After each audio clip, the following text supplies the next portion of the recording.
Hey guys, it's Ruby here at Harrywood Gallery with Kazuma Sambe for his MFA thesis exhibition, Whale Flavored Soda. It's a really cool name.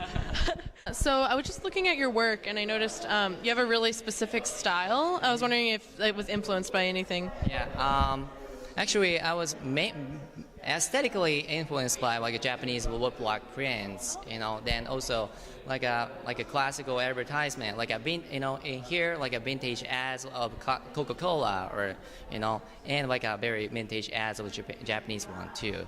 So I'm like hybridizing these two to make one. Yeah. Cool. So do you do any type of printmaking, or were you just influenced by like art history of like woodblock prints? Actually, yeah, I was just influenced by woodblock prints. I did intaglio one time, but I had to spend tons of like a shop towel to clean up everything. So oh my God, I was feeling sorry. Oh yeah, I know the feeling. I've taken some print classes. It's a messy business. So how did you make these pieces? Are they ceramics or what? Yeah, actually this is basically clay, so and all handmade. Then very basic way of making, just pinching, making coils, then building up, then fire it. Then actually this is all like a underglaze decorated. Then I don't apply clear glaze over it, so it is basically very matte surface. Then after that, I apply over the wood board. So this guy would enhance this guy, this one as an advertisement, very flat piece, flyer thing. Yeah, it's very cool aesthetically. So how long did it take you to make, like, say, like this one? Like, how many hours do you think you had? Because it looks really intensive. Actually, for this guy, actually building itself is like 3 days, actually. Yeah, that problem is like I have to let it dry very slow, because like a clay is not very good at like holding like a very flat shape. If anybody has experience like ceramics, they don't want to make a very flat plate, because it cracks so easy. So I always spend a lot more time, drying this guy, then firing very slow, then decorate it, then also firing slow one more time. So yeah. Be really careful. You don't want something you spend a lot of time on to break. Yeah. So 2 weeks total. Oh, awesome. Yeah. Well, that's cool. There's a lot of work here. So last question. I noticed you have live fish in your exhibit. How do you feel they like add to your message or whatever you were looking for? Why did you decide to put live fish? Live fish? Actually, yesterday, some fish died. Actually, so many people are freaking out. And also, actually having a live fish, provokes some emotion already, right? Like, actually having just a ceramic, is like, I know work is okay, but it doesn't provoke any like a gross idea or like, like sometimes maybe we might think of like a cruelty of like using the live ones, Then, but that's part of my objective, like having a live one inside the ceramic. Yeah. Very cool. Well, thank you very much, Kazuma, and congratulations on your show. Oh, thank you very much. Thank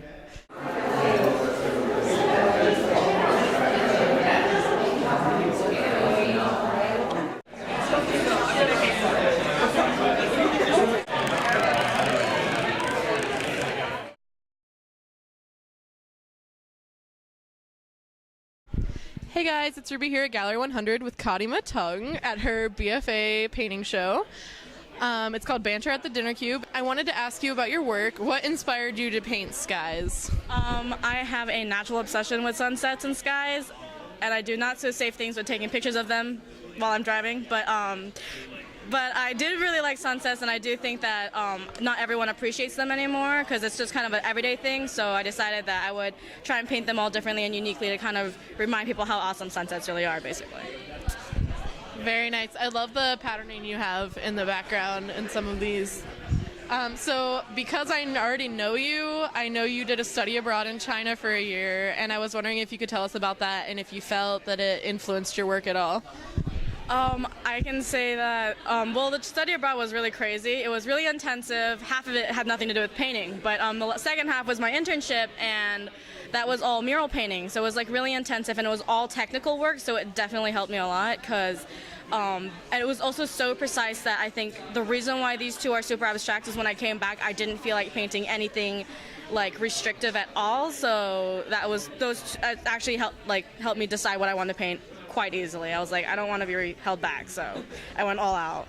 So would you recommend an internship like that for other people, or was it just like something that you would do again, or what? I think I would, and I wouldn't mind doing it again, just not for as long. And I would recommend people doing it just because if you're like worried about your technical skills, because it really, really builds up for you being precise and things like that. So it's just nice training that you might not be able to get when you're in a big like art school like this. So. Very nice. All right, so last question. What are your plans for after you graduate now that your BFA show is done? For now, I'm planning to either go into children's book illustrations or mural paintings. I might also do freelancing, but that's just kind of like my backup. So, yeah. All right, well, congratulations on pulling off the first BFA show of the semester. All right. Thanks.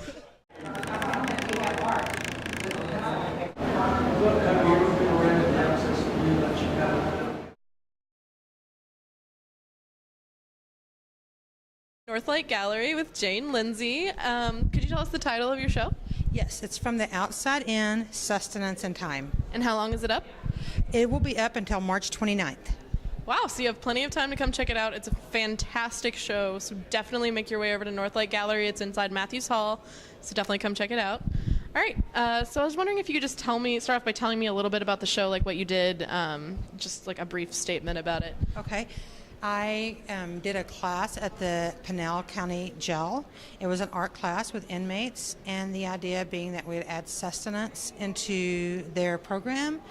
And since we did it by metaphor, because we couldn't take actually the things we wanted to, like organic food and stuff in there, but we talked about love, nutrition, contact, all kinds of things that include sustenance. And then what I did is I created my work and also collaborated with their work.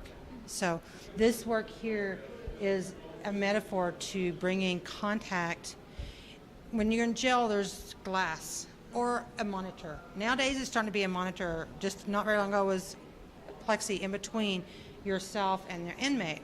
So what I wanted to do is take the glass and put the family and the inmate back together again, but within the confined space of the cell. So this space right here is the size of a cell.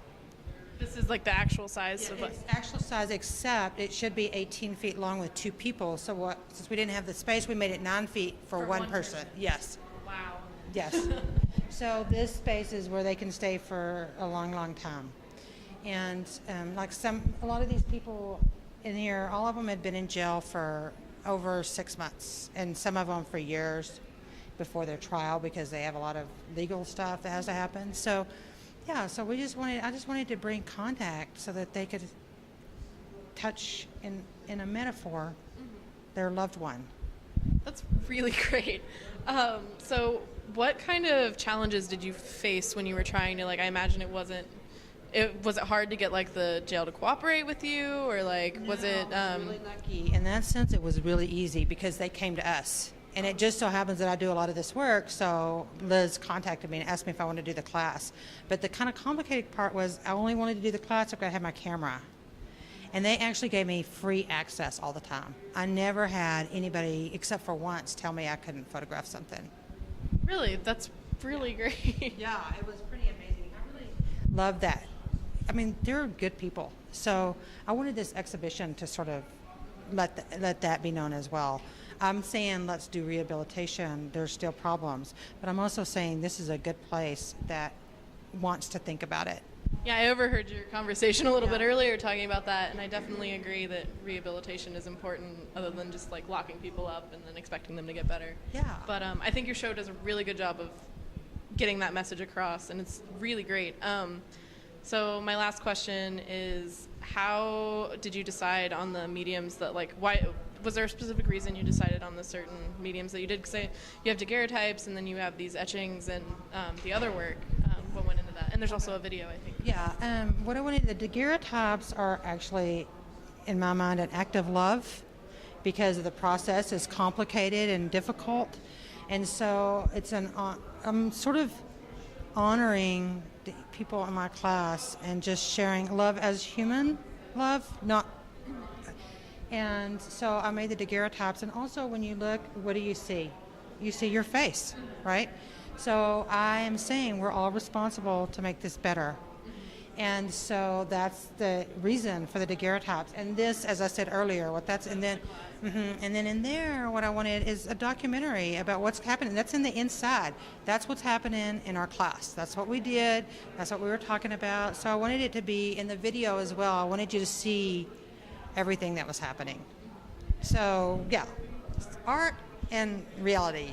It's still art. But. Well, it's a really great show with really great work and a really beautiful message. So definitely come check it out. And thank you so much. Thank you. Thank you guys. That's awesome.